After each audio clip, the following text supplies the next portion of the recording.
Moving tips come in handy when you plan on relocating, and when you want to talk to the pros, you need to come here to Whitespace. They're experts at moving with ease, and today they're going to show us a few moving tips that makes your next move as stress-free as possible. I'm hitting the road, searching for answers, and finding great design. It's a quest for beauty, function, and of course, inspiration.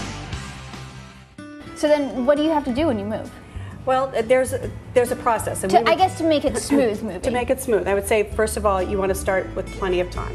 Give yourself about an 8-week timeline. And 8 weeks out, you want to purge. Purge everything that you're through with and donate it. And you want to process those donations so that you get a nice tax write-off for it. And there's a process by which that happens. Then you want to begin to interview movers. And you want to interview the mover? Oh, absolutely. You've got to have a reputable mover, because I don't know if you recall, 3 or 4 years ago, ABC was doing a series on their nightly news program about moving scams.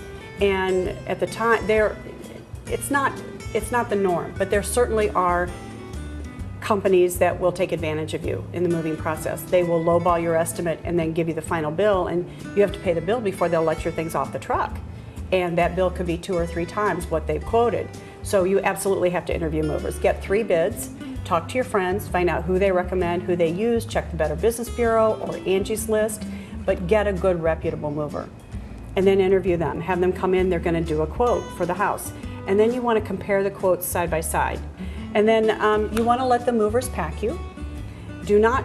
The movers pack you? Yes, let the movers... You don't pack the delicate stuff? That would be against my best counsel to tell you to pack the breakables. And people often make that mistake. They think, well, if I pack it, it'll be safe. But packers are professionals. They're going to charge you a minimum hourly fee, and they're going to pack so much faster than you could yourself. And the key point is movers will only insure what they pack. So if they didn't pack it and it arrives broken on the other end, they're not going to insure it. Oh, I didn't realize that. So that is important. If you pack anything yourself, pack books, pack clothes, pack things that are not breakable, but let the movers pack the breakables. So if you are trying to economize on the cost of a move, because moving is an expensive proposition. So if you want to economize, pack the things that are not breakable or they have the least value to you. If you have the mover do everything, then what do you have to do in the move? Do you just get to sit back? Because that sounds like a pretty good deal if you just get to sit back and have them do everything. Moving is one of the top 4 stressors in life after death, birth, marriage, and divorce. So, you know, people, Well, then what's your role after you have the mover? After supervise. Or I should say, you want to observe, not supervise. When the movers are packing, you want to make sure that they don't inflate the box count by using too much packing material. You want to have created a spreadsheet for yourself of where your possessions are going to go into the new home, so that you can share that with the movers and they only deliver things once and you don't have this mad shuttling process going on in the house. You also want to zone your possessions according to where they're going to go into the new home. The things that are going to go in the kitchen, you want to gather those all together into the room where they're going to be packed, because the movers are going to pack very quickly.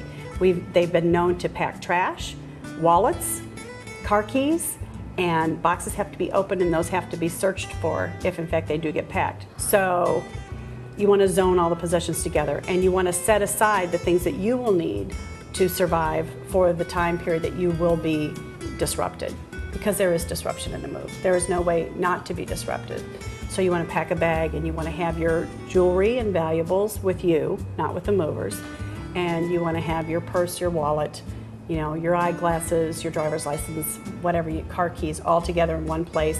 And some people even put it in the bathtub and say, don't pack the tub. What's in the tub is staying with me.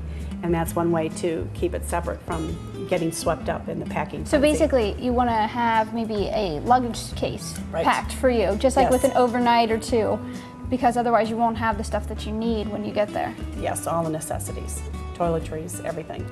You know, you want to make arrangements for daycare for your children. Maybe there's a family member who'll take the kids for the day. If you have dogs or cats or birds or fish or whatever, what are you going to do with them through the course of the move?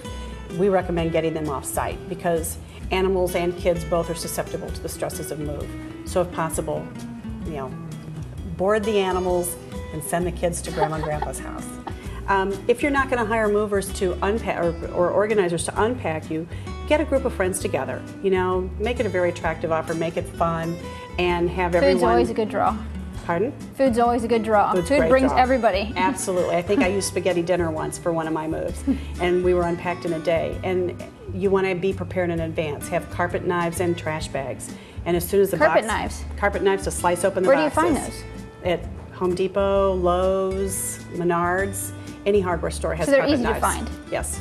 Standard issue carpet knife. Just to slice the boxes open quickly, pull all the packing material out. You want to have lots of heavy-duty black trash bags that the packing paper can go into, flatten out the boxes, and you can probably convince the mover to take most of it with them when they go. On the other end, you want to tell the movers how you'd like to have the moving van loaded. Have them put the furniture in the van first and have the boxes on the back of the van. That way the boxes come off and you can start slicing open the boxes and getting things unpacked and eliminating packing material with them. And the furniture comes off and that just gets dropped into the location where it's going to go. Now, do you have to, when you get a new space, one of the biggest problems people have is moving all their big furniture in? Yes. Is there anything you have to plan for that? You absolutely do. We've seen sofas suspended underneath elevators. We've seen sub-zero side-by-sides brought in through window frames, and grand pianos are always a challenge. You need to consider the openings of the stairwells, doorways, and the access into and out of a home, and plan ahead for those and be able to tell your mover too what they're going to deal with on the other end. Is it a third floor walk-up? Is it one floor? Are there 6 stairs going up? Is it an elevator building? If it's an elevator building, oftentimes people don't know you have to reserve the elevator in advance. You probably have to pay a deposit to get that elevator. And the building will want to schedule that for you so that it's of greatest convenience to their residents who are already in as well as to your need to move in. I would have never known you had to schedule an elevator. You have to schedule an elevator in most high-rises. Whoa. Yeah. So is there anything else you have to know when you're moving that is just like a huge moving tip? Wear comfortable shoes. Oh, well, definitely you want to wear comfortable shoes. You want to notify the post office that you're moving 4 weeks in advance at least, because the U.S. postal system today doesn't keep up with changes of address very well. And we've had clients who've waited months for their mail. So get that into the post office 4 or 5 weeks in advance. The biggest thing is to allow enough time to sit down and really think about all the details of what's going to happen, because there will be surprises. That's unavoidable. But you want to minimize the surprises and minimize the cost of the surprises. And the only way to do that is by planning. Check out my website, askthedecorator.com, to discover more about this topic, read informative how-to articles, or watch other videos from my trip. You'll find a variety of helpful decorating advice when you stop by.